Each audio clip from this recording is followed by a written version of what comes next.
Voilà la nouvelle tournure que vont prendre mes peintures. C'est que je vais peindre l'être d'individus réels.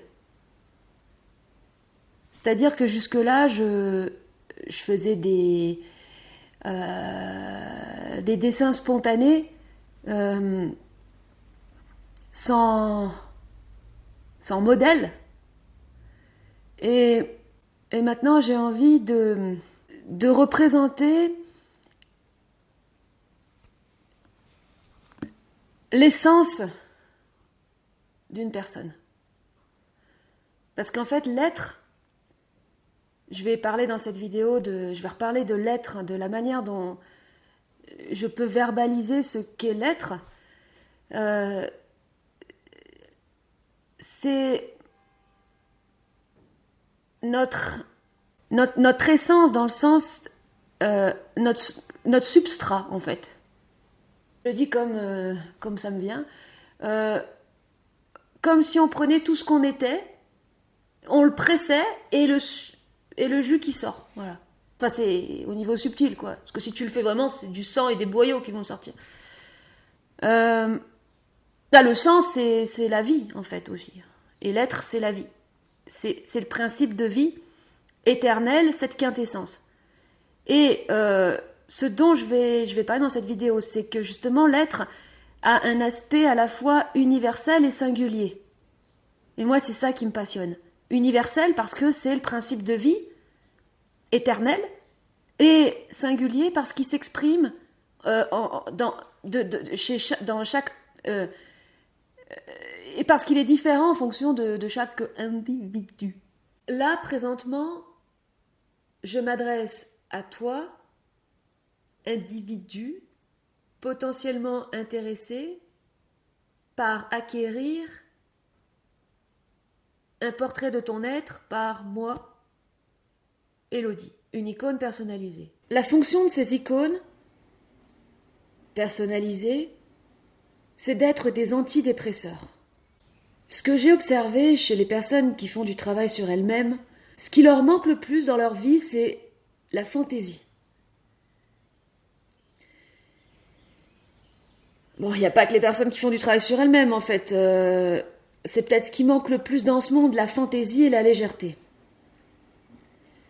Et ce qui manque aussi, c'est des éléments dans notre environnement qui nous ramènent instantanément à notre état de présence, donc à la connexion avec notre être, notre enfant intérieur. Nous pouvons avoir dans nos intérieurs des petits objets marrants, sympas. Il y a toujours chez les gens un petit truc qui est marrant, qui est sympa. Mais c'est juste marrant, sympa, c'est impersonnel. Les trucs les plus vivants dans les intérieurs chez les gens, c'est les dessins d'enfants et c'est les affaires dérangées par les enfants. Mais quand l'adulte affiche le dessin de son enfant sur son frigidaire, parce qu'il est fier de son enfant et qu'il veut lui montrer qu'il est fier de lui, est-ce qu'il pense, l'adulte, à l'enfant qui est en lui? Ou il pense juste à l'enfant qu'il a mis au monde? Ce que j'ai observé également dans le travail sur soi et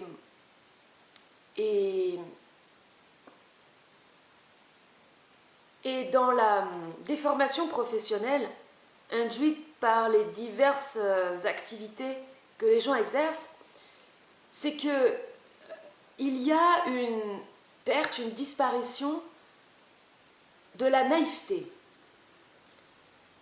La naïveté, c'est le fait de ne rien savoir, le fait d'être nouveau et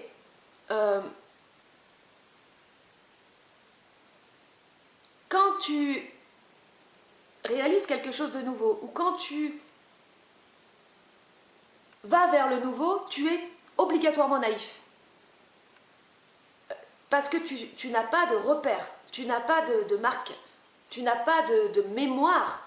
Et c'est ça qui est intéressant, l'état de naïveté, le fait d'être nouveau, c'est ce qui permet de se sentir vivant parce que tu es dans le présent, il n'y a plus ton passé qui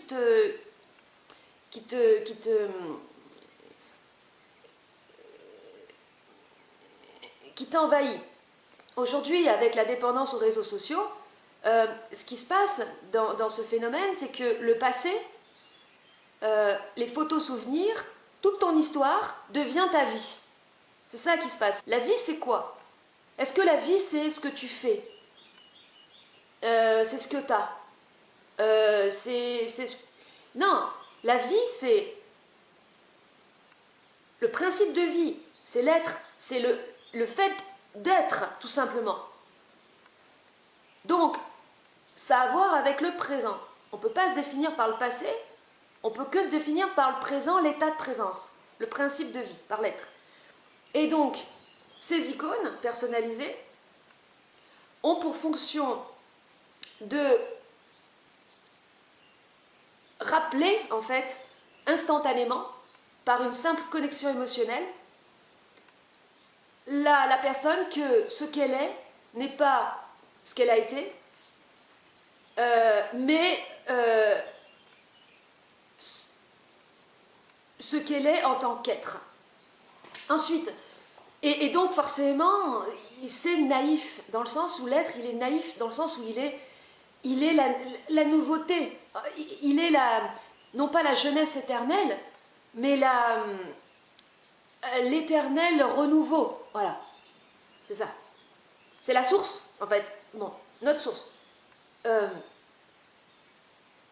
Dans notre monde matérialiste, par défaut, nous nous définissons par ce que nous avons, ce que nous faisons et notre apparence physique. Et il y a beaucoup de gens qui ont un problème avec leur image. Et avec leur apparence. Et surtout avec, en fait, la dégradation de l'apparence via le temps. Ce qui est par ailleurs une pure connerie, parce que, en fait, l'être d'une personne, tu le vois autant chez une personne âgée que chez une personne jeune, tout dépend de son niveau de connexion à l'être. Voilà.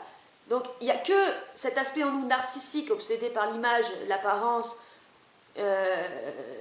l'aspect du personnage, qui est obsédé par le vieillissement et par les marques laissées par le temps.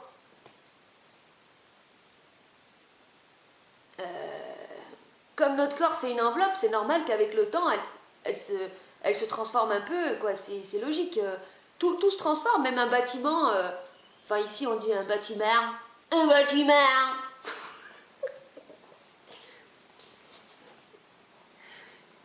Excusez-moi, je voudrais un renseignement sur le bâtiment. Ah, vous voulez un document aussi? Oui, je voudrais un document. Ça me fait trop rire. Oh, mais vous savez pas quoi? Roger, il a eu un accident. Bon, les bâtiments, c'est normal, ils bougent, ils se tassent. Mais c'est vrai, hein, ils se tassent. Comme nous. C'est quoi? C'est l'effet de la pesanteur. La maison à côté, là, elle a un toit. Et ben le toit, boum, comme un chapeau, il s'était enfoncé sur le bâtiment. Et là, les charpentiers, ils ont dû relever le chapeau. Et hop, elle s'est redressée la maison. Ouais, c'est marrant parce que quand je parlais de mes dessins aux petits de Héloïse, la première question qu'il m'a posée, c'est tu vas leur faire un chapeau? Parce qu'en fait, les gamins, ça les fait marrer les accessoires, les chapeaux. Tu vois, moi, quand je dessinais, quand j'étais enfant, je mettais toujours un petit chapeau avec une petite plume. Les lunettes aussi. Les lunettes, ça m'éclatait, ça. Donc, il y aura également des petits accessoires sur ces portraits. Donc, comme je disais, avec cette obsession de l'image, et quand je parle de l'image, c'est autant l'image physique, là, que l'image mentale qu'on se fait de soi. Par exemple, là j'ai une amie qui ne comprend pas pourquoi son copain passe autant de temps avec sa famille, avec ses copains, à organiser des voyages pour s'occuper d'eux, et qu'il ne passe pas assez de temps avec elle. Mais en fait, je lui dis, mais c'est parce qu'il est en train de se réparer son image. Son image de lui-même. Comme une personne qui est au service des autres, au service des gens de sa famille, au service de ses amis, qui sait super bien gérer l'organisation d'un séjour, d'un voyage, tout ça quoi. Il n'y a pas vraiment en fait de plaisir non réel, enfin d'épanouissement plutôt réel là-dedans, hein, dans l'obsession de l'image, dans l'aspect narcissique. Puis en plus, c'est jamais, t'es toujours en précarité, t'as toujours les chocottes de pas être assez bien quoi. C'est horrible. Avec cette obsession de l'image. On ne peut que battre triper du temps qui passe. Parce que forcément, tu te dis, avec le temps, je vais me dégrader. Je serai pas, mon corps il va se délabrer, mes facultés intellectuelles vont régresser. En fait, ce monde-là du narcissisme, déjà c'est un monde de pression, de perfectionnisme, et puis en plus c'est un monde où ça peut que aller de mal en pis, quoi. Alors que le monde de l'être, c'est un monde en expansion permanente, et c'est ta vraie nature elle est éternelle. Ton être, en fait, il vieillit pas. Il est. Et ça se voit chez les personnes âgées, vous en avez déjà rencontré, des personnes âgées qui, qui croient en Dieu, parce que finalement c'est ce qui se rapproche le plus de la connexion avec l'être, c'est ceux qui croient vraiment en Dieu, enfin ceux qui ont la foi. Vous voyez bien qu'il y a cette étincelle de vie dans les yeux, dans le regard, qui transparaît au travers des apparences. Donc moi je vais représenter, je vais dessiner cette nature authentique invisible, lui donner une réalité matérielle, tangible. Voilà. Pour que la personne, elle puisse être toujours ramenée à l'existence de sa réelle nature. Et que, en fait, elle ne se serve, parce que ça va servir d'antidépresseur, mais aussi de part bébête, de part bestiolette. C'est-à-dire, tu vois, quand tu commences à t'embarquer dans un truc, genre, ouah, putain, j'ai ça à faire, oh là là, les réparations sur la bagnole, là, mais je vais finir en découvert à la fin du mois, machin. Tu vois, ce genre de prise de tête qui te mine, qui te met pas bien pour un truc matériel, pour une bagnole. Et ben, avec ça, t'es ramené au fait que, attends, ma vraie vie, c'est mon être en moi. Je vais pas me laisser emmerder par une bagnole. Ça veut pas dire que tu vas pas réparer ta bagnole, mais voilà, ça va pas... Ça va pas te nuire. Voilà. Nuisance, nuit. Être, soleil. Couleur, vie. Moi, parler, français.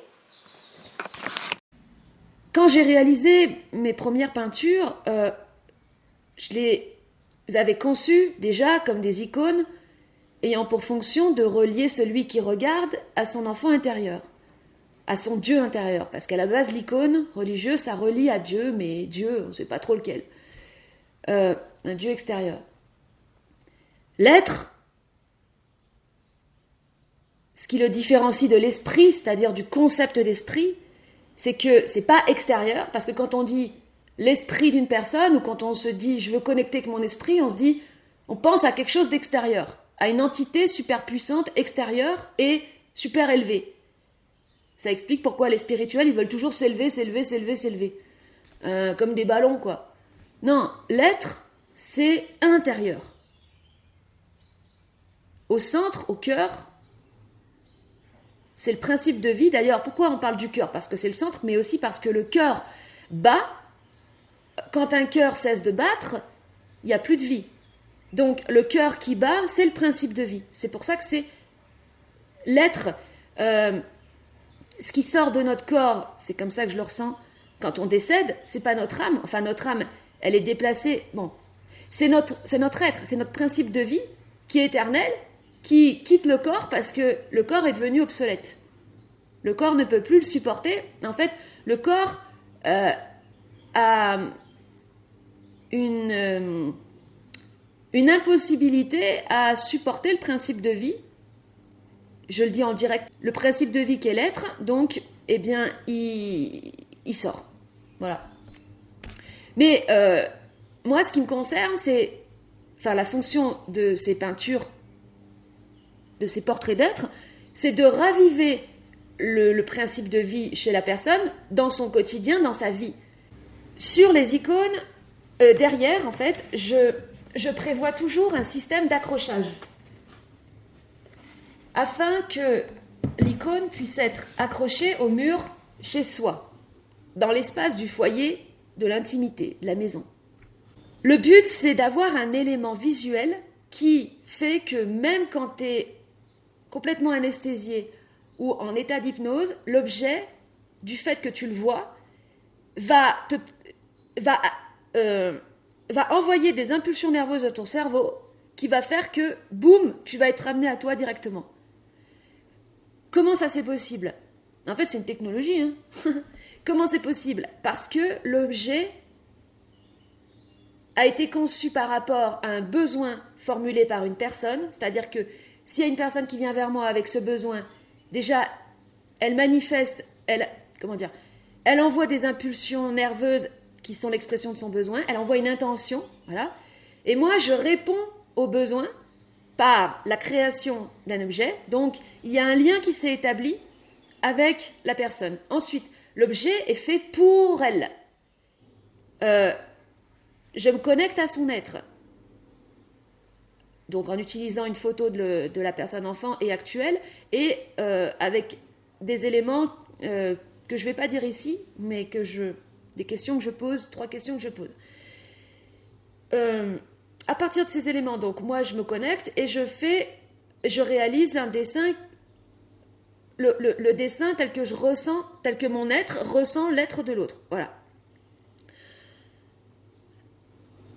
Et c'est tout. En fait, après, donc d'abord je fais le dessin, ensuite je fais la peinture, et ensuite, boum, j'envoie par la poste. J'ai oublié un truc. Je vais avoir besoin d'une photo de toi enfant et d'une photo de toi actuelle. Pour les personnes qui sont, comme on dit, timides, pour réaliser cette icône personnalisée, je n'ai pas besoin de discours. J'ai simplement besoin que la personne manifeste son besoin d'acquérir la peinture de son être. Bien sûr, ça sera payant puisque je produis quelque chose, je crée quelque chose. Le tarif sera défini par rapport à la taille choisie de l'objet créé. Ça ne sera pas le même prix pour un petit format que pour un grand format. Je vais avoir besoin simplement du prénom, même pas le nom, c'est-à-dire que je dis de quoi j'ai besoin. Du prénom, d'une photo de toi enfant et actuel,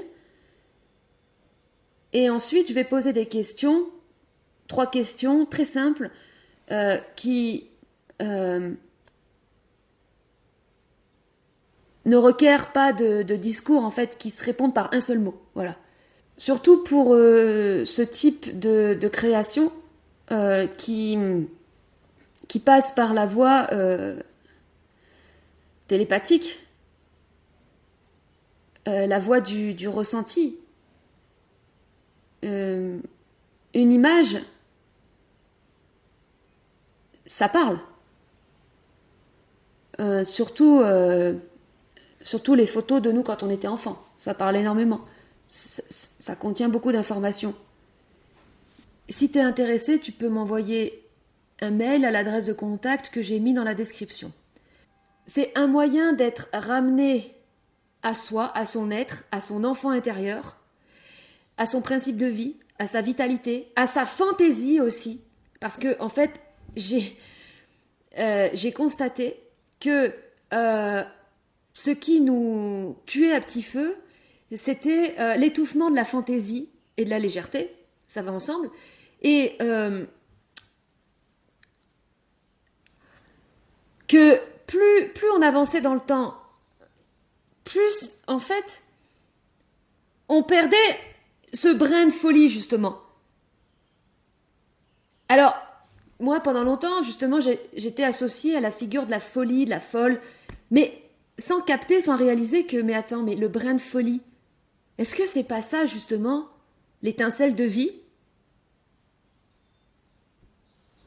Et est-ce que c'est pas ça, justement, que je kiffais tellement dans l'être de David Bowie, c'était cette étincelle-là, cette étincelle de folie, mais dans le sens de fantaisie, d'extravagance, d'imprévisibilité, de surprise. Donc cet objet va permettre, par les impulsions, c'est pour moi important de le verbaliser tout ça, parce que c'est réel, en fait. Par les couleurs, les formes, par la vibration du trait, donc comment dirais-je, la sensibilité, la vitalité et l'intensité du trait, ces éléments, en fait, envoient des impulsions électriques au cerveau qui te permettent, toi, de te ramener à ta présence parce que, en fait, la couleur, la forme et la vibration du trait, ça te réveille. Alors, mon objectif, ça faisait des années que je voulais en arriver là, hein, c'était en fait de créer une image, enfin de créer un support, enfin à la base, hein, mon intention de base, qui fait que quand tu le mets chez toi, même si tu es dans un état d'hypnose, même si tu es fatigué, déprimé, je sais pas quoi, le simple fait de voir l'image en question, eh bien, ça te réveille. Et quand j'ai fait la peinture de la fille de joie, celle qui ressemble un peu à une prostituée, c'est beaucoup plus parlant quand on le voit en vrai. On voit en fait les formes, les couleurs, les textures, font que quand tes yeux voient ça, ça envoie un signal en fait de joie et de vie en même temps, parce que c'est fait par un être humain. Non mais c'est dingue, mais il faut le dire, parce que c'est fait par un être humain, bah c'est moi, avec une intention particulière. Parce que si t'achètes un tableau chez Castorama, on sait jamais trop qui c'est qui les font, ces tableaux là, enfin, il y a des traits de pinceau, mais bon, c'est des robots qui l'ont fait, on sait pas trop. Il n'y a pas d'intention, il n'y a pas il y a pas de présence, quoi, c'est mécanique. Ben ça a pas d'impact, ça crée rien, quoi. En plus, il y a un autre élément aussi, qui dans la fonction de ces icônes personnalisées. C'est que moi, si je fais une peinture et que je la vends, bon, la personne, elle est contente, elle a sa peinture, voilà, parce qu'elle l'aime bien. C'est bien. Mais si il y a une personne qui manifeste le besoin d'avoir sa propre peinture, son propre portrait personnalisé de son être ressenti par moi, après ça reste une interprétation dans tous les cas, eh bien, il va y avoir une connexion qui va s'établir et je vais, moi, dessiner en connexion avec la personne. La peinture de la fille de joie, la fille qui apporte la joie, cette peinture que j'ai réalisée, je la surkiffe. Si bien que je compte la décliner en plusieurs modèles, en plusieurs couleurs. Là, elle est blonde, mais je vais la faire avec les cheveux verts, je vais changer quelques accessoires. Et actuellement, cette peinture, elle est dans ma chambre. Et je dis ça parce que c'est la première fois que ça m'arrive de autant kiffer un truc que j'ai fait. Et je la regarde, juste la regarde. Et je suis contente. Pour comparer, je pense que c'est un peu comme un parent qui regarderait son enfant, qui le trouverait beau. Ou bon, quand je regarde Loupiote, je la trouve belle. Bah, c'est pas ma création, Loupiote. C'est ça aussi. Mais tu vois, le parent qui regarde son enfant et qui se dit qu'est-ce qu'il est beau, mon enfant. Voilà, c'est un peu de cet ordre-là. Eh bien, je l'ai fait dans une intention particulière. Il y a à peu près un mois, enfin je sais, ouais, un mois et demi, je discutais avec mon cousin. Et en fait, cette œuvre, elle est légèrement différente des autres, justement, des tableaux que j'ai fait au tout début. Et elle est née de cet échange que j'ai eu avec mon cousin. Parce que, donc, je me sentais un peu tristounet, parce qu'il est... bon, je ne vais pas donner des informations sur sa vie privée, c'est pas... Je le sentais un peu tristounet. Et je lui pose des questions. Je lui dis, qu'est-ce que tu aurais le plus besoin? Si tu avais une baguette magique et que tu pouvais réaliser ton rêve le plus... Bon, je lui parle comme ça, parce que habituellement, je ne parle pas des rêves et tout, mais là, bon, c'était pour que ça puisse le toucher directement. Et là, il y a une étincelle qui s'est allumée dans ses yeux. Et les yeux qui étaient éteints, comme, tu sais, comme un appareil éteint, ils se sont allumés d'un coup. Je fais, wow, qu'est-ce qui se passe là? Et là, il m'a répondu, une femme objet. Alors, c'est parce qu'avant, on avait aussi eu un peu des débats sur la femme objet, tout ça. Et là, il m'a dit, une femme objet. Je fais, ah oui, mais oui, c'est vrai, tu veux une femme objet. Alors, je pose des questions, je dis, comment elle est ta femme objet? Comment tu la vois? Et en fait, il m'a donné plein de critères. Et ces critères, c'est les critères que j'ai utilisés. Enfin, en fait, ça m'a activé mon imaginaire. Enfin, non, pas mon imaginaire. Ouais, si, allez, mon imaginaire de femme à dessiner. Et je me suis dit, mais attends, je vais le prendre au mot. Je vais faire une femme objet, je vais faire un objet. Une vraie femme objet, tu vois. Et une vraie femme objet, alors, on parlait de l'importance, quand tu es avec une personne, en couple, que la personne avec qui tu es trouve sa place. Et une relation fonctionne quand la personne, elle trouve sa place. Mais dans une maison ou dans un appartement, c'est qu'elle trouve concrètement sa place, qu'elle ait un espace qui soit dédié à elle, à la personne. Quand ton partenaire de vie trouve pas sa place chez toi, bon bah ça marche pas quoi. Et donc je me suis dit là, mais attends, c'est peut-être normal si les femmes elles trouvent pas leur place. Non, là je vais faire un objet qui aura une place. Parce que c'est un objet, ça se pose, mais qui prend pas trop de place. Et qu'on peut sortir ou rentrer, qu'on pose juste contre un mur quand on a un moment de déprime. Une vraie fille de joie, une vraie femme objet, boum, tu la poses. En soi, les femmes comme ça n'existe pas. Puisque c'est une création, ce que j'ai fait. C'est un concept, en fait. Mais dans mon intention, eh bien, je voulais que l'objet amène cette joie, cette fantaisie, cette légèreté qui est censée amener la fille de joie. C'est sa fonction. Dans le sens noble du terme. Et en même temps, en faisant ce tableau, moi je me suis vraiment éclatée de ouf. Enfin, éclatée.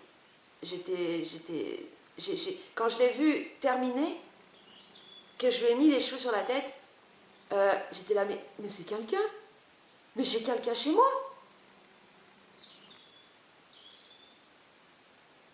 Alors je ne l'ai toujours pas montré à mon cousin. Il y a simplement la voisine qui était passée, qui l'a vu, et elle était là. Elle regardait comme ça, elle fait waouh. Elle me regardait, et elle regardait le truc, et elle me regardait.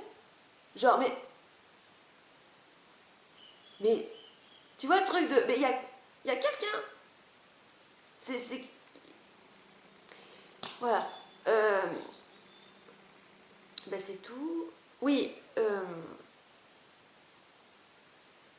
ça m'a permis aussi, moi, de pouvoir exprimer, euh, enfin, de pouvoir me libérer par rapport à ce truc de ce que j'appelais la pute. Enfin, parce que pour moi, une pute, c'est une personne qui est dans l'artifice, l'apparence, et qui est dans le mensonge, qui est dans la simulation, dans l'instrumentalisation, et, euh, et qui manipule les autres à des fins, en général, purement matérielles, financières, mais qui n'est pas sincère.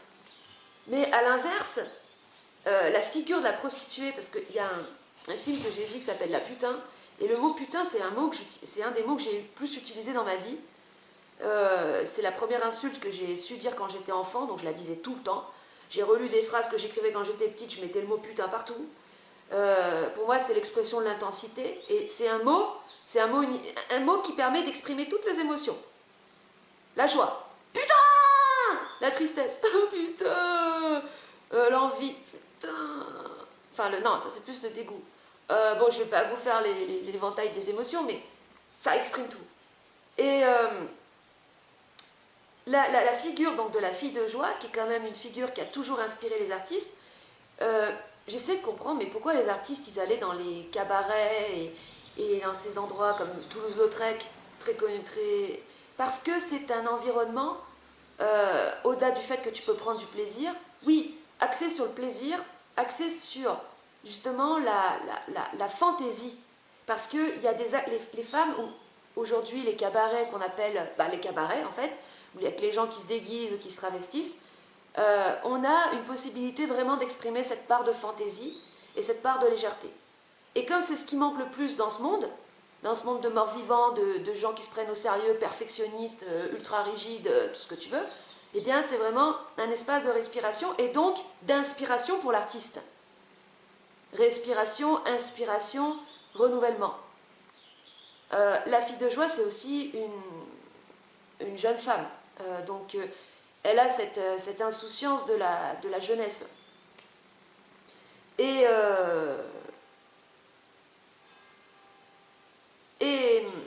je parle de ça aussi parce que finalement, ces icônes personnalisées, moi, c'est pas des icônes religieuses chrétiennes de crétins qui célèbrent la souffrance, le s'il te plaît, mon Dieu, je suis malade, je suis une pauvre victime, aide-moi. Non, pas du tout. Non, non. Parce que ton Dieu, c'est ton Dieu intérieur, c'est ton être, c'est ton enfant intérieur. Donc il veut quoi, l'enfant intérieur? Il veut de la fantaisie. Et c'est comme ça que l'objet devient un antidépresseur. Là, Big Pharma, vous pouvez aller vous recoucher. Hein, parce qu'avec vos cachetons antidépresseurs, vos Prozac, vos machins, ça marche pas. C'est pas en lobotomisant les gens qu'on peut vraiment délivrer l'humanité de ses enfers. C'est en libérant l'expression de son être, de son haut potentiel de créativité et de vitalité. Et ensuite, quand je vais lui vendre, et que je vais lui transmettre, elle va recevoir quelque chose qu'elle a demandé elle. Donc c'est pas la même relation à l'objet en question. Alors pour moi, c'est totalement nouveau. J'ai jamais fait ça.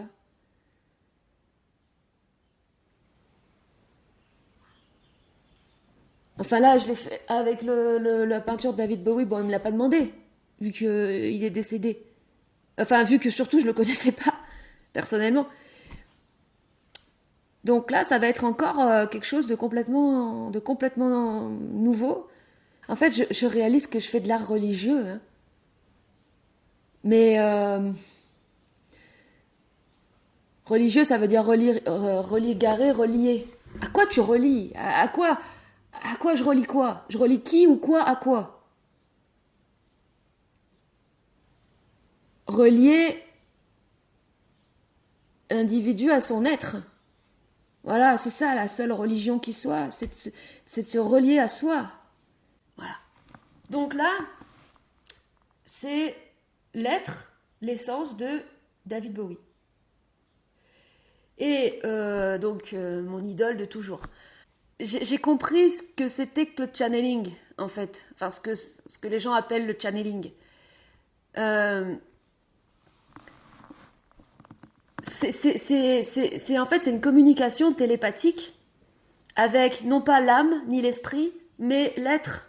Donc la vraie nature, l'essence, l'essence éternelle, quoi, l'onde de vie éternelle d'une personne. Et c'était alors donc je vais le redire plusieurs fois dans la vidéo. Ce que je dis, c'est vraiment l'expression du ressenti. Moi, j'ai besoin d'être libre dans ma façon de parler. Mais quand une personne écoute une autre personne qui parle, mais que elle ne parle pas, c'est-à-dire que elle ne se recentre pas grâce à sa parole pour s'exprimer depuis son être, elle n'exprime pas ses propres ressentis, eh bien, elle va prendre ce qu'a dit une autre personne comme une vérité. Donc là, je vais parler de trucs un peu ésotériques et mystiques, et si vous êtes juste dans l'écoute, mais que vous ne parlez pas, vous ne faites pas de déconstruction, vous n'avez pas votre atelier à vous d'expression, eh bien, ça va devenir une vérité, et demain, vous allez répéter ce que vous avez entendu dans la vidéo. Et ça n'aura aucun intérêt. Parce que ça sera ça, ça n'aura non pas aucune vérité, mais aucune authenticité, en fait. Aucune authenticité, c'est ça. J'étais en train de dessiner, donc j'avais beaucoup d'énergie. Euh, et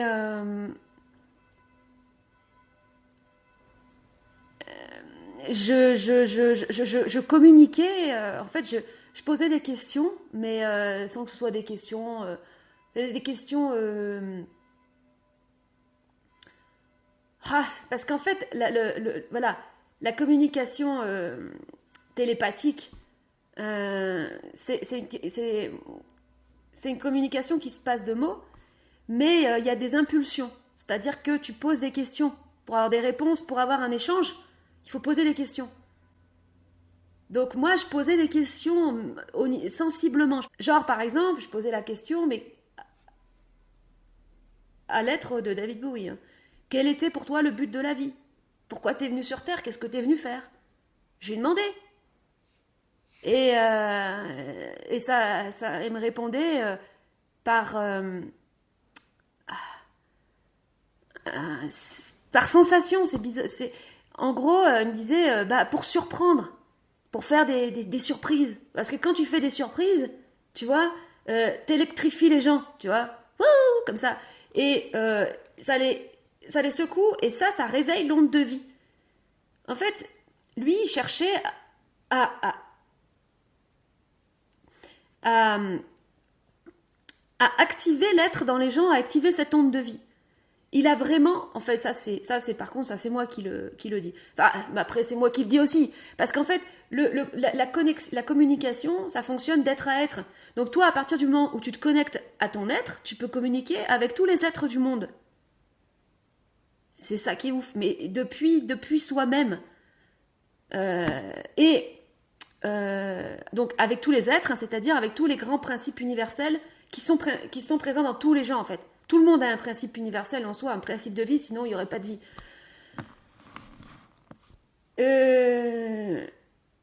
Ouais, et je lui demandais donc Cindy surprendre, et en fait pour moi c'est la bonne utilisation du rock'n'roll. Mais le rock'n'roll, ça va au-delà de la musique. C'est tout un univers. C'est tout un mode d'expression très vaste où il n'y a pas que la musique, il y a aussi la façon de se comporter, la façon de bouger, la façon de s'habiller, une manière d'être en fait, une façon d'être qui est d'amener cette électricité, cette intensité dans la vie pour faire passer le courant de vie en fait. Voilà. Alors, c'est sûr que le courant de vie, le courant de vie, il est en nous, euh, mais il y a tout autour de nous du non-être. Donc, le courant de vie peut aussi animer le non-être. Non, allez, ta gueule, Elou, on s'en fout. Donc, ça, en fait, c'est une icône. Voilà, c'est ça une icône, c'est-à-dire que c'est un vecteur, c'est une porte dimensionnelle, on pourrait dire, qui connecte avec l'être. Donc de lui, mais aussi, a fortiori, de nous. Voilà, pas de chacun. Et c'est ça et en fait maintenant je trouve ça beaucoup plus pertinent de faire des portraits de personnes qui existent vraiment. Parce que c'est le but, hein, c'est d'amener toujours plus vers dans le réel, l'immatériel, l'invisible, le subtil dans le réel. Et voilà, je vais aussi parler d'un truc qui est super important pour moi, à savoir la fonction de l'art. Je suis putain de contente. Oh, aïe, aïe, aïe, aïe, aïe. Tellement. Vous savez quoi? C'est une telle libération de pouvoir poser des mots, verbaliser des impressions de l'ordre de l'ineffable et surtout qui se manifestent toujours en soi d'abord d'une manière conflictuelle. C'est-à-dire quand tu as quelque chose dont tu voudrais parler qui sera nouveau, qui va être nouveau, ça arrive en toi comme un conflit. Parce que il va y avoir une déconstruction qui va devoir se faire de pas mal de choses. Donc le conflit ou la guerre intérieure amène le bousculement de, de, de tout ce que tu as préenregistré en toi, préemmagasiné, qui est obsolète et qui doit être dérangé pour faire arriver le nouveau. Tu vois. Donc c'est toujours, voilà, c'est pas très agréable, même pas du tout. Surtout quand tu t'aimerais dire mais t'y arrives pas et après t'es de mauvaise humeur avec les gens, mais c'est pas de leur faute. Euh, donc je savais que l'art, c'est-à-dire quand je veux dire l'art, je veux dire la relation de l'homme à la création en général, à la création d'œuvres visuelles principalement, parce qu'en fait c'est surtout ça moi qui m'intéresse, c'est le visuel. Bon, j'ai une connexion particulière avec la peinture, c'est comme ça. En fait c'est mon être qui est comme ça. Connexion avec la peinture. Donc la manière dont je savais que la relation qu'on avait à la peinture et la manière qu'on avait surtout de montrer la peinture et surtout la comment dire la fonction qu'on associait, parce que c'est du passé pour moi, qu'on associait à l'art et à la peinture était obsolète. Bon, je vais faire une pause, je vais chercher ma pizza. Pour continuer, je vais profiter de ma tête du matin, là je viens de me lever, pour parler de ça, parce que comme c'est un sujet qui me tient vraiment à cœur, je préfère être dans mon jus le matin le matin au réveil, t'es vraiment neuf, t'es tout neuf. La fonction de l'art. En Occident, je précise, parce que la fonction de l'art n'est pas la même en fonction des cultures et des continents. L'art, c'est-à-dire aussi la manière dont les humains d'un continent utilisent l'art, montrent l'art, permet de constater, alors non pas leur niveau d'évolution, mais leur niveau de connexion au réel. Alors le réel, c'est quoi en fait? Le réel, c'est l'éternel. Alors ça, un discours comme ça en Occident, les gens ils vont dire mais non, le réel, voyons, c'est la réalité des pauvres qui n'ont pas d'argent pour vivre, c'est ça le réel. Et les élites sont sur leur petit nuage, elles ne comprennent rien à la réalité des pauvres. Ouais, c'est toujours de vouloir ramener le réel à ce qui est aride, difficile, contraignant, souffrant. Non, le réel, c'est, comme disait Saprem, ne restera que ce qui est réel, c'est ce qui s'oppose à l'artificiel, à l'éphémère, au passager. I am a passenger. Pas le passager, non. Le passager peut être réel aussi. Non, c'est ce qui c'est ce qui est et ce qui restera. Et en fait, c'est l'être, le principe de vie, le principe actif de vie, l'action de la vie en tant que telle, qui est le principe éternel, donc qui est le vrai réel, le réel. Et en fonction des continents, des cultures, on constate que les humains n'ont pas tous la même relation au réel ou à l'éternel. Et que finalement, les cultures qui ont un contact avec les défunts, comme par exemple dans les cultures qu'on dit, nous, primitives, où il y a une communication avec les défunts et où les défunts servent de protection, enfin servent d'éléments de communication, en fait servent de téléphone entre les humains. Parce que, si tu veux, quand tu as une grand-mère décédée qui commence à entrer en interaction avec toi dans ton quotidien, enfin dans ta vie, tu vas être amené à parler avec d'autres membres de ta famille.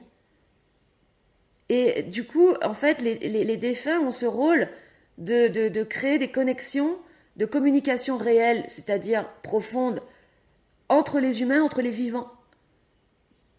Mais nous, on croit que c'est l'âme du défunt qui parle. En fait, non, c'est son être, sa quintessence, c'est-à-dire son substrat, ce qu'il a vraiment à dire. Le fond de sa parole, le fond de ce qu'il avait à dire. Et c'est parce que c'est le fond de ce qu'il avait à dire que ça va créer vraiment des connexions avec les humains, parce que ça va être des messages qui vont être délivrés, seront des messages profonds. Et des messages qui ont un impact, qui viennent réveiller le potentiel dans l'humain. Une fois, j'avais regardé une émission, c'était à la télé, c'était sur la 6, où en fait, il y avait le médium un médium très célèbre, le médium des stars, je ne sais plus comment il s'appelle, qui, il y en a plusieurs. En fait, un médium, c'est quelqu'un qui communique avec l'être des personnes, qui faisait du channeling avec des personnes de la télé. Et je me souviens, bon, je ne vais pas dire les noms, on s'en fout. Il délivrait des messages et il y avait des personnes, moi, que j'estimais, enfin, que je considérais comme étant vraiment superficielles et sans aucun intérêt, enfin, des gens de la télé, quoi. Qui, au moment de recevoir le message du médium, le message profond venant de, par exemple, de la grand-mère, de telle personne et tout, eh ben, était tellement touché, était tellement impacté, qui se mettait à parler réel, à parler vrai. Et c'était vraiment impressionnant, quoi. Parce que tu vois l'animatrice télé, la Barbie complètement artificielle, qui d'un coup, putain, elle disait un truc vrai, là. C'était plus la même. C'était son être qui était, voilà. Et l'instant d'après, elle était repartie dans le personnage. Donc, attends, pourquoi je parle de ça, moi? Oui, la fonction. Donc, la communication avec les défunts. Donc, par exemple, dans les cultures qu'on dit primitives, la fonction du masque, ça va être, ou du totem, ou de l'artefact en général, ça va être comme une antenne 5G. C'est ça. Oh putain. Ouais, les totems, c'est des antennes 5G en fait. C'est l'ancêtre de l'antenne 5G. Oh, je vais faire comme Maître Gims là. Maître Gims qui disait que les pyramides c'était des centrales nucléaires et il y a EDF qui a fait une. Comme quoi, c'était peut-être pas de la merde ce qu'il a dit parce qu'il y a quand même EDF qui a repris sa citation pour faire une pub avec en disant à l'époque on couvrait pas encore le réseau, mais si on avait pu on l'aurait fait à l'époque des pyramides. Moi je suis plus branchée culture qu'on dit animique, culture primitive qu'on dit primitive, tout ça. Enfin, en fait les cultures finalement qui n'ont pas beaucoup laissé, qui ne laissent pas beaucoup de traces. Par exemple, les Amérindiens, ils laissent pas beaucoup de traces. Enfin, c'est des artefacts qui sont faits en bois. Enfin, si, il y a un musée, j'ai visité un musée à Vancouver. Il y a beaucoup de choses, mais c'est pas comme les pyramides. Tu vois, les pyramides, bon, là, ça fait tant d'années qu'elles sont là. On peut pas les enlever. En plus, nous, on a perdu le contact avec le subtil. Donc, On a été beaucoup plus en proie aux, aux forces de ténèbres, en fait, aux forces de non-être, aux forces de non-présence, aux forces de l'absence, ce qui a engendré dans notre continent un taux d'anxiété et de dépression très très très élevé. Et une perte de sens, une perte de dimension. Voilà. Une perte de direction aussi.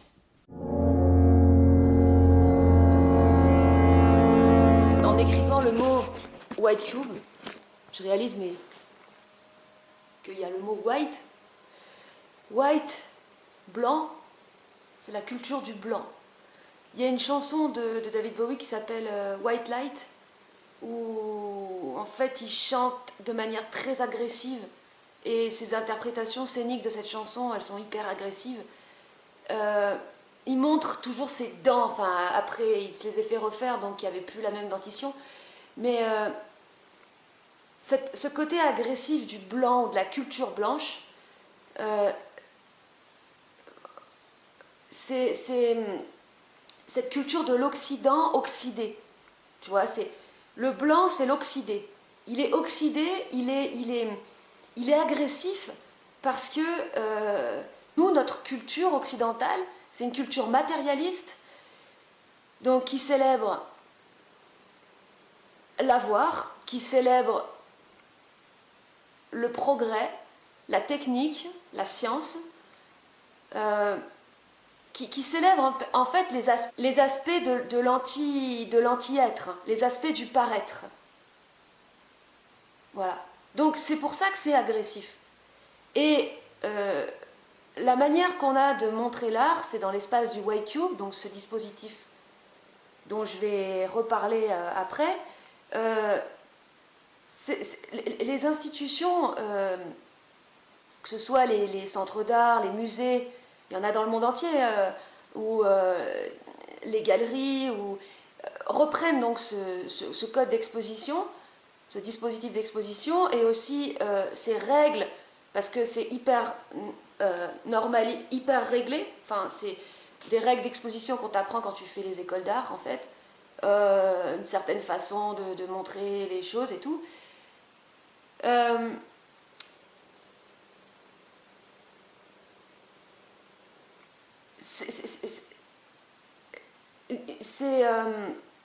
C'est déjà de une, c'est l'anti-plaisir, en fait, c'est la célébration, du mental réflexif. Parce que, en fait, le mental, c'est un organe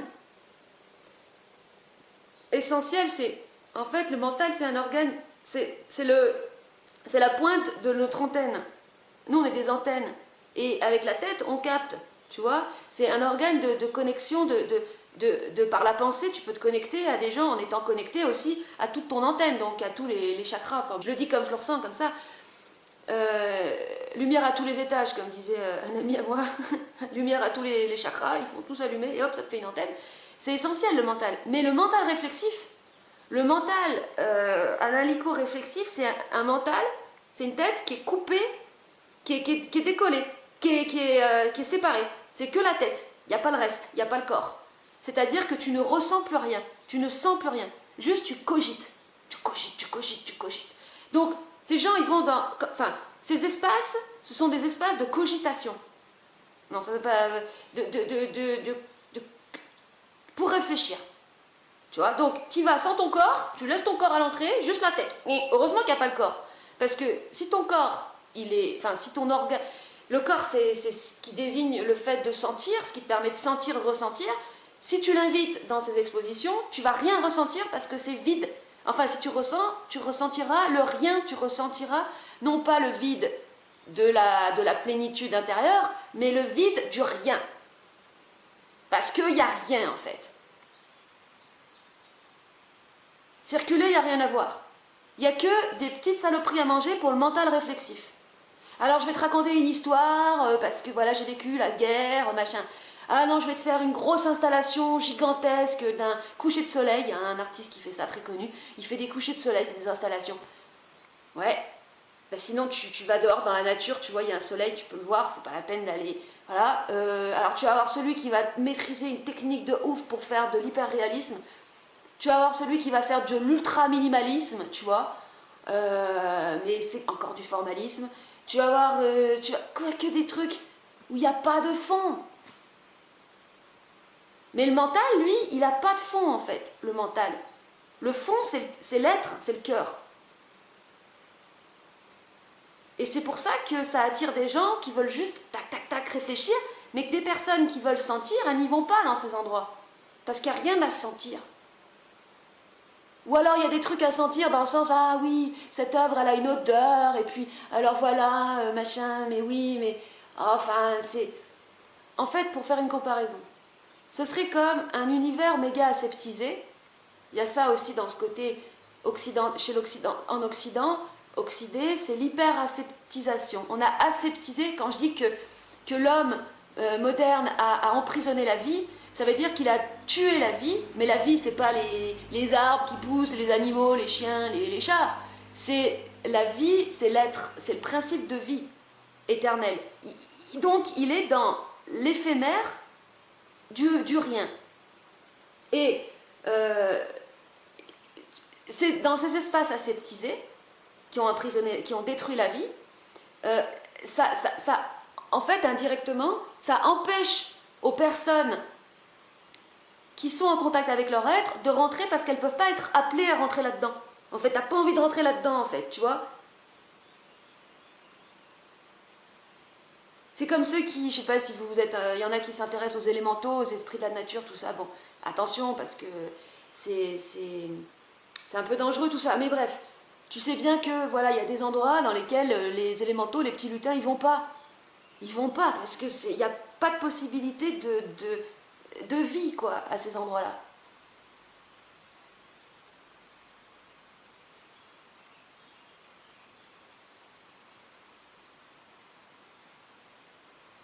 Comme dans les, en fait, ouais, voilà. Quand j'étais étudiante, j'avais des ressentis. Je ressentais que ce qu'on appelle le white cube, je vais en parler, était un dispositif qui est un dispositif d'exposition, était obsolète et qu'il fallait revoir ça, mais je ne savais absolument pas comment. Alors, qu'est-ce que le white cube? C'est, bah, comme je viens de le dire, un dispositif d'exposition qui permet de montrer l'art et aussi de le photographier. Donc, de, de communiquer. Putain, c'est dur à expliquer, oh là là. Donc, le white cube, c'est apparu dans les années 70 aux États-Unis par je crois que c'était un critique d'art ou un collectionneur, je sais plus. En tout cas, c'était pas un artiste qui ou un galeriste donc qui a conçu un dispositif d'exposition neutre, c'est-à-dire des murs blancs, un sol gris et un éclairage au néon. Donc tout ça qui est issu de l'univers industriel, le néon, le sol gris, pour avoir des conditions optimales de mise en avant d'une œuvre d'art, de photographie. Donc le néon, c'est une lumière qui se rapproche du jour. Le gris, le sol gris, c'est neutre. Le blanc, c'est lumineux, donc ça va permettre vraiment de focaliser, que le spectateur ou celui qui prend photo focalise son attention sur l'œuvre. Il n'y a plus aucun élément à l'extérieur qui vient perturber le regard. C'est-à-dire que tu n'as rien à regarder autour. Tourne attention focalisée sur l'œuvre d'art. Avant, dans le passé, juste avant ça, l'art était exposé dans des salons. Donc dans les salons, il y avait des tapisseries. Il y avait des éléments perturbateurs dans l'environnement. En fait, j'ai capté que tout ça, tout ce dispositif d'exposition a été mis en place par la haute bourgeoisie parce que les salons, en fait, c'était des espaces que les gens de la haute société ouvraient à leurs contacts, à leur réseau, pour pouvoir faire découvrir des artistes qu'ils avaient, eux, dénichés, et animer des soirées parce que, j'ai envie de dire, ils s'ennuyaient. Ben, oui, ils cherchaient, ils faisaient des soirées, ils faisaient des événements Enfin, ils organisaient des événements culturels, on va dire. Donc, en soi, c'est pas un problème que ce soit les gens de la haute société qui soient à l'origine de ce type de dispositif. Mais le problème, c'est que l'artiste, dans ce cas-là, est considéré un peu comme une chose, une bête de foire. Dans les salons, en fait, avait les grands bourgeois qui découvraient donc tel artiste, machin, qui le mettaient en avant et qui en faisaient un peu la promotion, parce que c'est eux qui l'avaient découvert, un peu comme un aventurier qui s'en va à l'autre bout du monde, il découvre un artiste inconnu, il découvre un animal inconnu, il le ramène et après il va montrer aux gens de sa caste la chose incroyable qu'il a découverte. Donc c'était un peu cette relation qui s'est instaurée de chasseur-découvreur de la haute société qui fait découvrir à son monde son... Bon, j'ai déjà dit. Et ça, c'est une empreinte qui a été posée comme ça et qui n'a pas évolué depuis la création des salons qui remontent à l'époque de la cour. Enfin, ça remonte à très loin, en fait. Bon, moi, je suis pas historienne, ça m'intéresse pas d'aller... Bon, faut aller voir en histoire, faut regarder tu vas dans Wikipédia, tu vas regarder. Et donc, moi, voilà, comme intuition, je savais que voilà, ce dispositif d'exposition était vraiment obsolète. En gros, qu'on pouvait plus mettre l'art dans des white tubes, dans des galeries, dans des centres d'art. Et en plus de ça, quand moi j'allais dans des expos, de soit des galeries ou des centres d'art, je me sentais complètement vidée de mon énergie. À part des rares expos où j'ai vu des trucs qui m'avaient vraiment plu, où donc du coup toute mon attention était focalisée sur ce que je voyais, mais l'environnement lui-même était morbide, enfin mort en fait, vide, désertique, sans aucune énergie quoi. Énergie zéro. Et même, plein de fois ça m'est arrivé, je vais voir une expo, je sors de l'expo et là je vois des gens qui passent et je me dis oh, enfin la vie, la vraie. Voilà. Donc je me disais qu'est-ce qu'il faut faire faut revoir la déco, parce que tu penses toujours comme ça. Au début, tu penses à un côté un truc superficiel. Il y a plein d'artistes qui ont repensé qui ont repensé justement, donc de manière superficielle. La pensée, c'est superficiel. Le white cube en faisant des installations, en repeignant les murs avec de la couleur, en mettant des tapisseries, en reconsidérant complètement la relation à l'espace. En travaillant l'éclairage. Mais tout ça, c'est superficiel. Ça reste un white cube ou ça reste un centre d'art. Donc, l'artiste continue d'être une chose qui doit servir soit une institution, soit un riche propriétaire. Donc, ça représente toujours la haute société et l'artiste qui est au service des gens de la haute société. En m'écoutant, là, je réalise que mon discours peut être simplifié en étant transformé en discours socialiste. Mais c'est vraiment ce que je déteste le plus. Le populisme, le socialisme, là, genre les pauvres, machin, qui est une culture de la victimisation et en plus de la régression à tous les niveaux. Non, non. En fait, c'est pas le problème que ce soit les gens de la haute société. Le problème, c'est que ce soit en fait des non-créateurs qui soient à l'origine de la manière de présenter l'art. C'est ça le problème. Le white cube en tant que tel, c'est un super dispositif.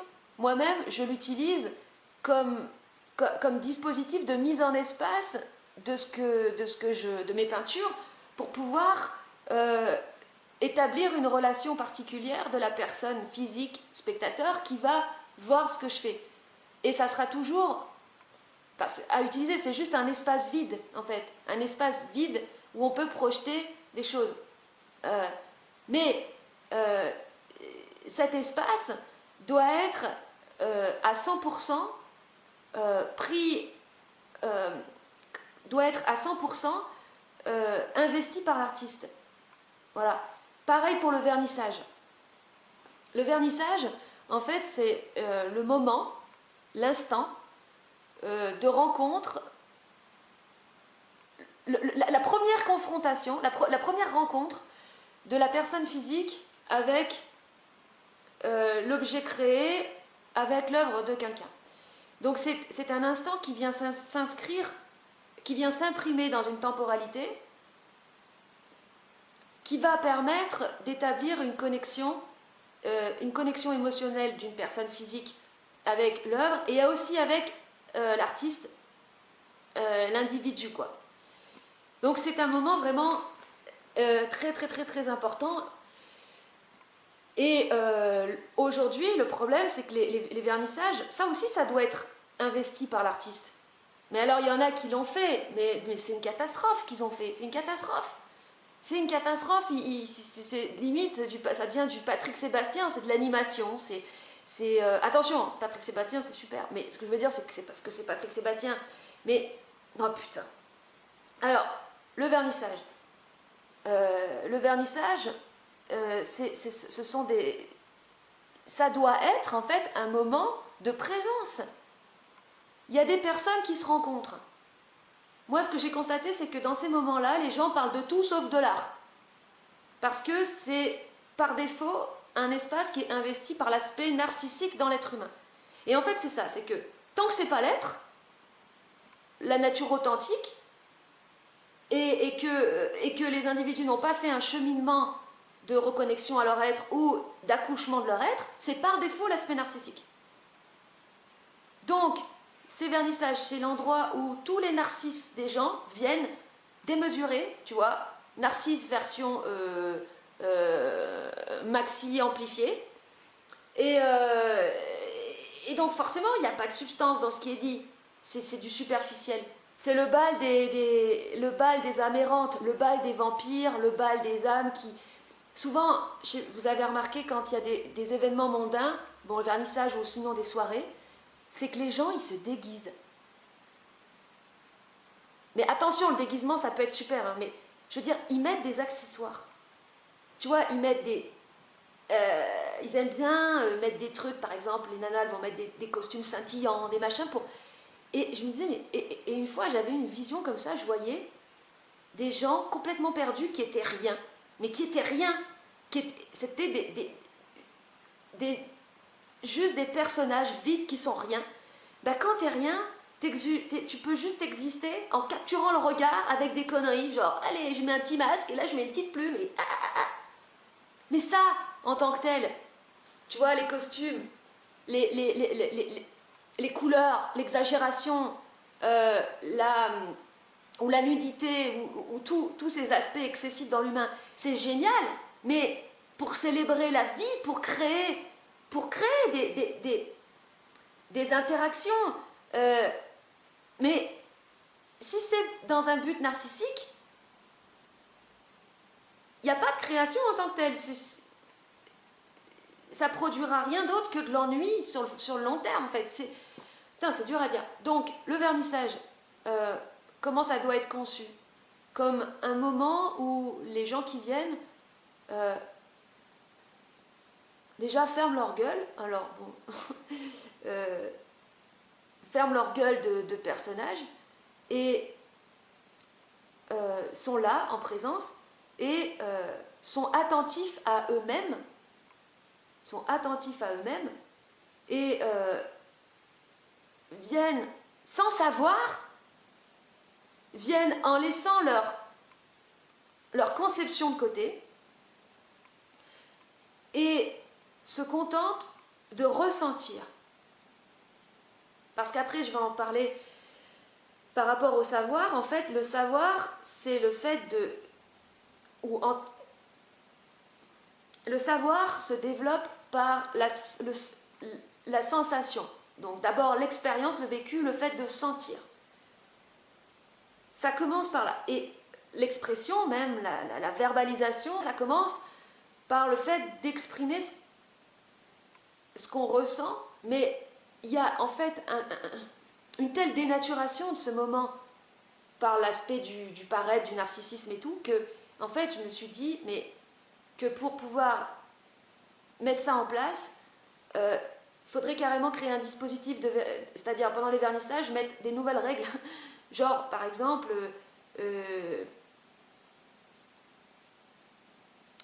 tu vois, les personnes, elles viennent, mais avant d'arriver, elles reçoivent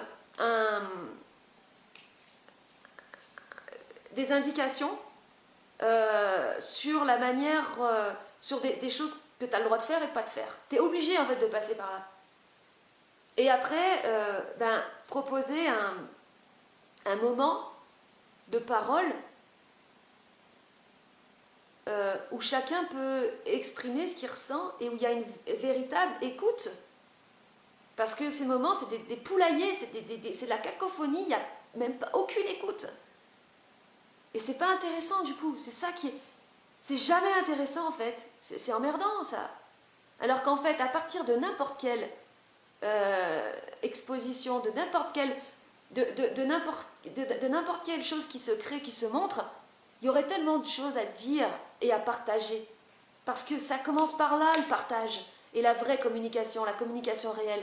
Parce qu'on ressent. Mais pour ressentir, il faut avoir des choses à regarder qui nous impactent, qui nous créent des mouvements à l'intérieur. Parce que sinon, juste, tu vois, on se voit, alors comment tu te sens? Bon, c'est plus dur. Mais quand tu rentres dans un espace, il y a un truc là qui est bizarre, qui fait quelque chose qui... Là, il peut se commencer à se produire des mouvements à l'intérieur de soi. Attention, moi je ne suis pas une socialiste, hein, le peuple, machin, non. Parce que les gens de la haute société, comme on dit, il y en a toujours aujourd'hui, ce sont souvent des personnes, souvent, c'est une généralité, c'est pas toujours vrai, raffinées. C'est-à-dire des personnes qui ont... qui développent leur esthétique, c'est-à-dire leur goût, qui cultivent leur goût, qui développent donc cette sensibilité du goût. Donc à partir de là, ce sont des personnes qui ont, quand je dis qu'ils sont raffinés, qui ont une subtilité et qui ont une certaine ouverture d'esprit que les autres n'ont pas. Donc ce sont des personnes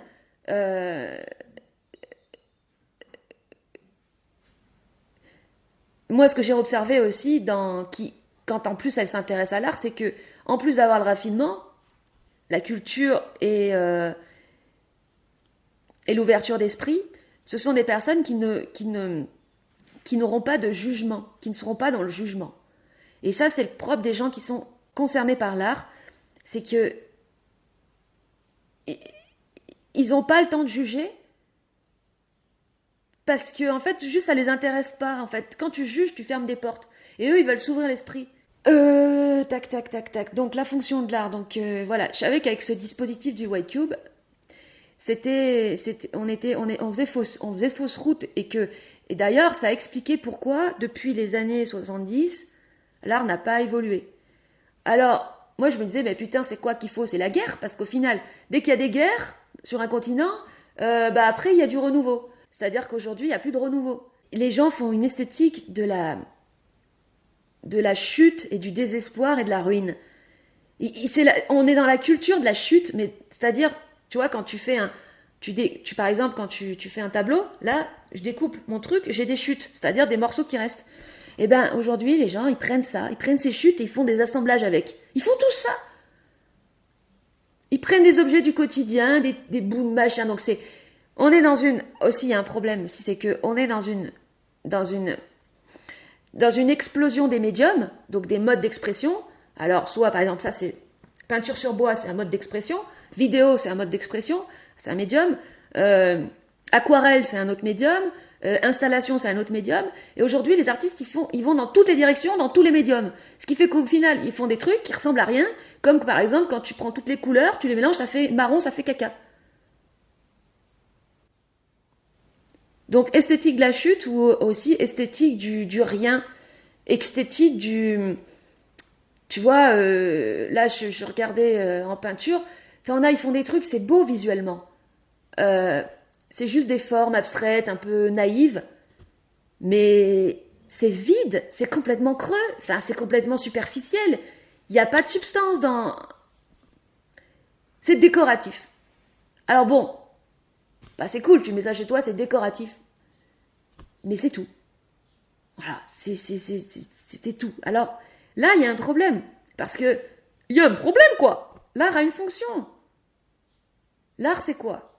C'est ce qui permet, dans un premier temps, à l'humain, à l'homme, de se connecter à ses origines. D'entrer dans sa dimension. Par exemple, on a, bon, on prend la figure du sorcier qui va dessiner, gribouiller, ou de la sorcière qui va gribouiller un truc au sol pour se connecter au monde des défunts, parler. Les hommes des cavernes, c'est l'origine de la civilisation. Ils sont dans les cavernes, ils font du feu et ils dessinent des animaux. Pourquoi ils dessinent des animaux? Parce que c'est leur monde. Ils font arriver, ils dessinent des êtres, les animaux sont des êtres, qui sont absents. Ils les rendent présents.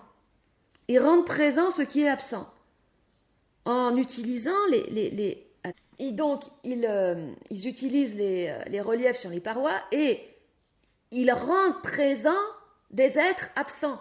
Parce que les animaux, au moment où ils les dessinent dans la caverne, ils ne sont pas là. Donc ça, le fait de manifester la présence, c'est l'origine de la fonction même de l'art. Mais dans l'art occidental,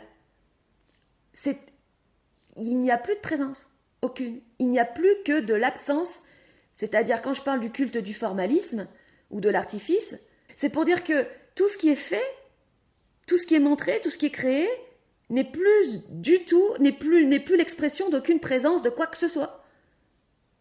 Plutôt même de la disparition de la vie. Et c'est comme si, en gros, l'artiste devait complètement disparaître, et soi-disant au nom de son œuvre, mais tout faire disparaître, même la vie. C'est-à-dire juste la forme pour la forme. Donc, bon, ouais, vous avez compris. Donc, il faut que ce soit juste beau visuellement, graphique, ou moche visuellement, un peu dérangeant, parce que l'art, c'est toujours un peu dérangeant, il faut que ça soit dérangeant. Mais c'est vide. Et ça explique pourquoi, moi, quand je visitais des expos, je me sentais hyper mal, hyper vidée. Vraiment comme, tu vois, cette image que tu prends un fruit, justement, tu l'aspires, et après, il reste plus que l'enveloppe. C'est comme ça que je me sentais quand je sortais des expos. Comme ça. Donc là, je me disais, putain, mais, moi, j'avais plus du tout aucune envie de... C'est ça aussi qui a coupé aussi qui m'a bloqué dans ma relation au monde et dans le fait de communiquer avec des gens qui soient dans l'art, parce que j'avais plus envie, en fait. Ils me donnaient pas envie. C'est abrupt, leur environnement dans lequel ils évoluent. C'est aride, c'est mort. Qu'est-ce que tu veux? Tu sais, tu te dis, attends, ramener des trucs là-dedans, putain, mais ça va être... oh. Bah déjà, t'as pas l'impulsion de départ, donc bon. Alors tu te replies dans ton coin, mais si t'es dans ton coin et que tu peux pas communiquer, c'est la merde aussi. Donc, le point de départ, c'est la communication déjà avec soi. Reconnecter avec soi, avec l'être qui est l'onde de vie. Là, la vie, boum, elle revient. Donc, la fonction de l'art, c'est première, c'est de permettre à l'homme de se connecter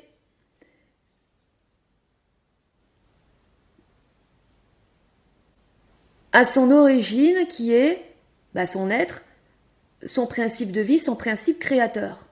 Donc, moi, pour ma part, j'ai déserté ces espaces désertiques, plutôt ces espaces néantertiques, de néant, parce que le désert, il y a de la vie dans le désert. Dans le désert, tu peux connecter à ta source. D'ailleurs, seul celui qui traverse le désert, son désert, pourra boire à sa source. Il y a des choses incroyables dans le désert, même là, je parle du désert qu'on a sur la planète. T'as des espèces, des animaux incroyables, t'as des paysages incroyables, t'as des pierres, des roches incroyables. Enfin, voilà, il y a de la vie, il y a des oasis, il y a des choses de ouf. Donc, là, c'est pas un désert, c'est plus un espace du rien, un espace de néant. Voilà. Donc, c'est pas pareil. Donc j'ai déserté donc cet espace de néant et j'étais connectée émotionnellement depuis l'enfance à la figure de la sorcière. J'ai fait une vidéo là-dessus d'ailleurs, la sorcière. Certains disent d'ailleurs, on ne devrait pas dire sorcière, mais sourcière. Donc la sourcière, c'est celle qui trouve la source. Et la source, c'est quoi? C'est toujours pareil, c'est l'être, hein, c'est le principe de vie. La sorcière, elle est toujours au-dessus de sa marmite, en train de mélanger sa substance. Dans sa substance, elle met plein de trucs. Et tous ces trucs qu'elle met, elle les mélange, et là, elle rentre dans sa source, dans son vortex. Le fait de mélanger, comme ça, c'est le vortex. Et ça, c'est en fait la représentation, on pourrait dire, du principe créateur, parce que quand tu rentres dans ta créativité, c'est comme si tu rentrais dans un vortex. Tu vas commencer à tout brasser, tout mélanger, pour arriver à, en fait, un substrat, une essence, quelque chose de compact et qui est une chose, quoi. C'est ça la source. C'est un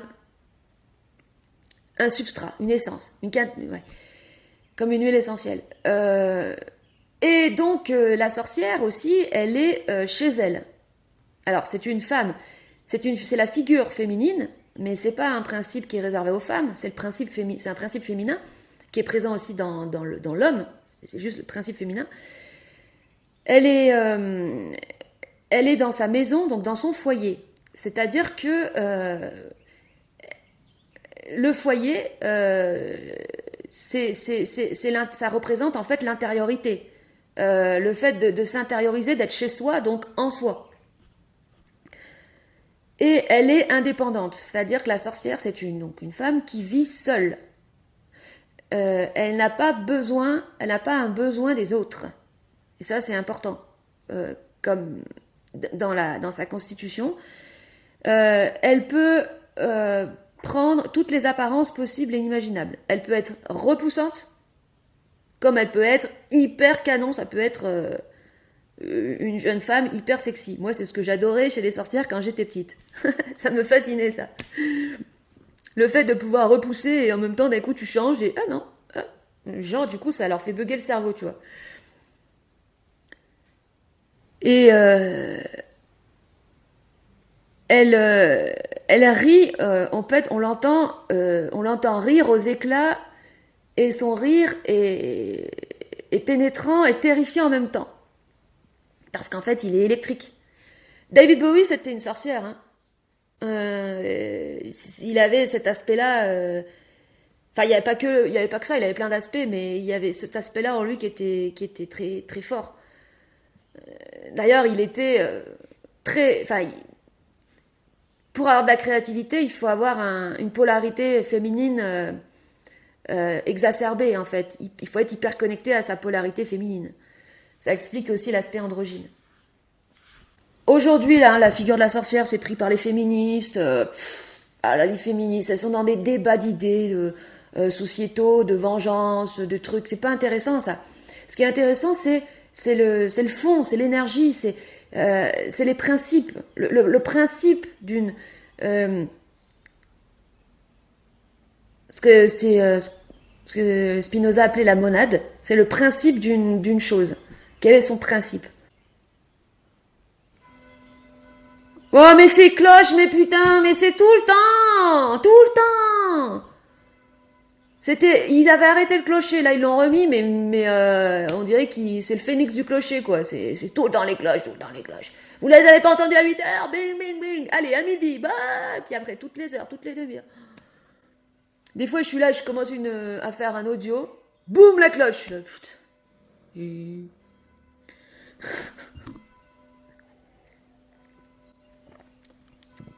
Ah, quelle est la fonction de la cloche? C'est une vibration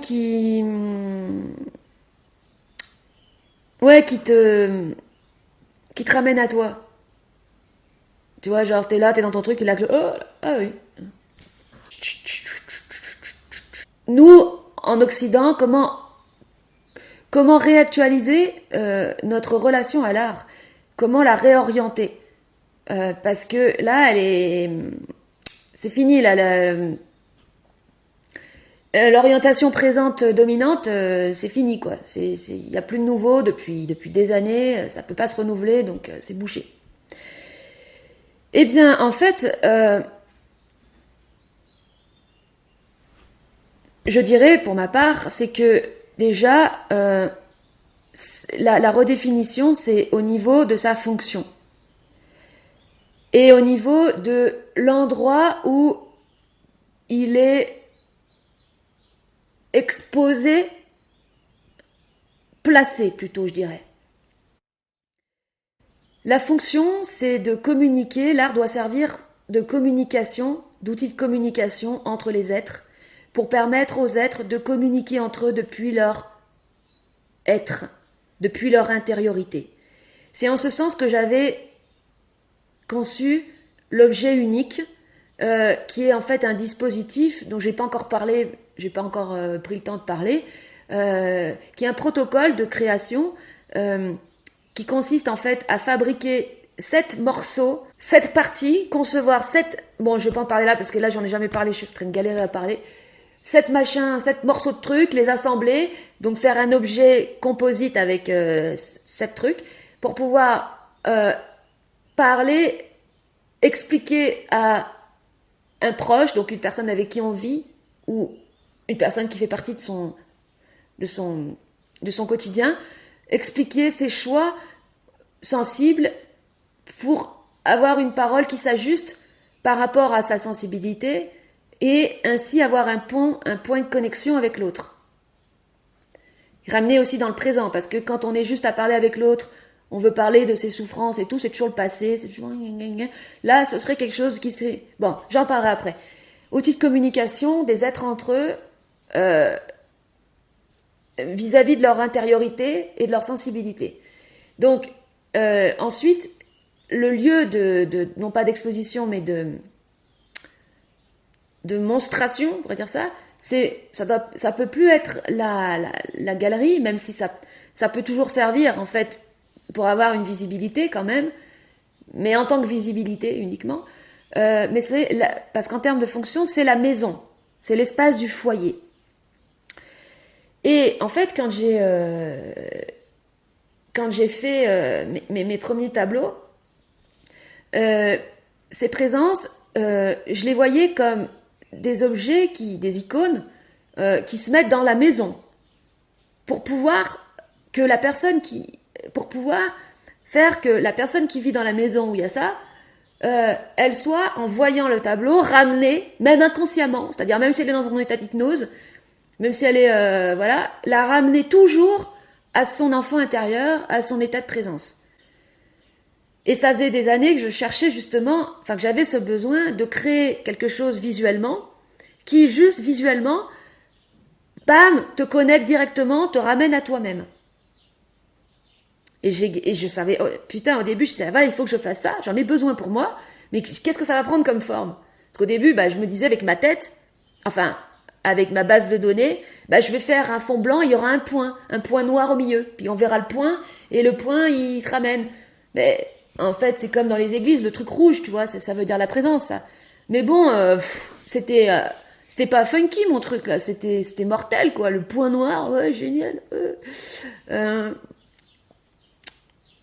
Et la présence, c'est joyeux, c'est la vie. Ça peut pas être juste un point noir ou un petit machin rouge dans une église, comme ça, non. Donc, voilà comment... donc, il y a eu ça. Et puis après, quand j'ai fait, il y a pas très longtemps, là, que j'ai terminé mon tableau que j'ai intitulé Baby Alone, la fille de joie, fille qui apporte la joie, là, j'ai capté, parce que, en fait, j'ai fait cette femme, c'est un tableau qui se pose. Alors, en fait, c'est un tableau qui ne s'accroche pas au mur, qui se pose au sol. Il se pose au sol contre un mur. Donc, il peut se déplacer facilement, il peut se sortir et aussi se re-rentrer. Et d'ailleurs, je vais faire des housses pour les rentrer, pour bien les protéger. Et c'est là que j'ai capté, mais en fait, cette fonction, c'est de l'art, c'est un antidépresseur, un vrai. Parce que tu vois, la fille de joie, c'est un tableau. Pourquoi je dis que c'est une fille de joie? Parce qu'elle a des formes Tu vois, elle a des seins, elle a les tétons qui scintillent, elle a une jupe qui est électrique et dont les couleurs sont dynamiques. Eh bien, ça, c'est les formes de la joie. Et donc,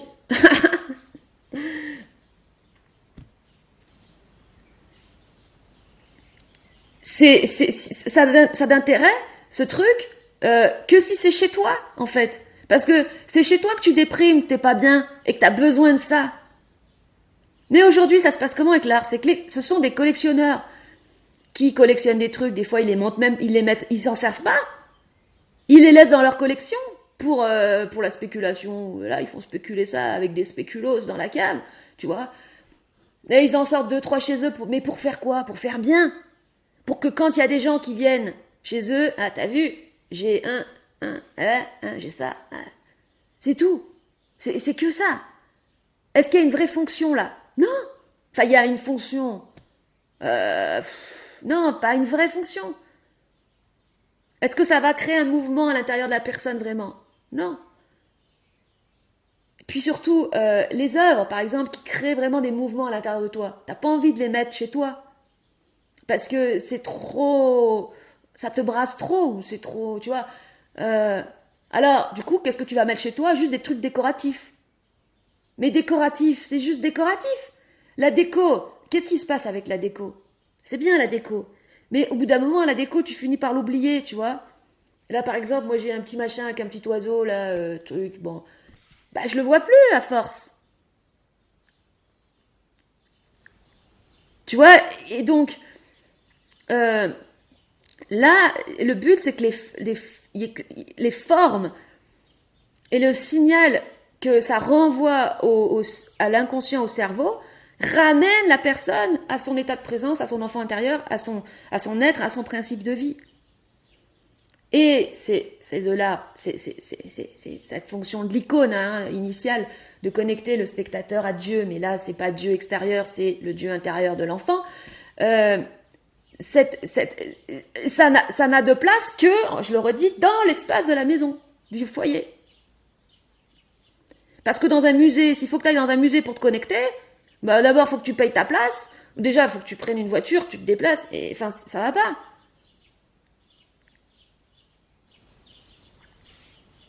Voilà. Donc il est là le nouveau. La nouvelle, la nouvelle réactualisation de la relation à l'art, c'est que c'est un antidépresseur qui permet de se reconnecter à l'être, au principe de vie.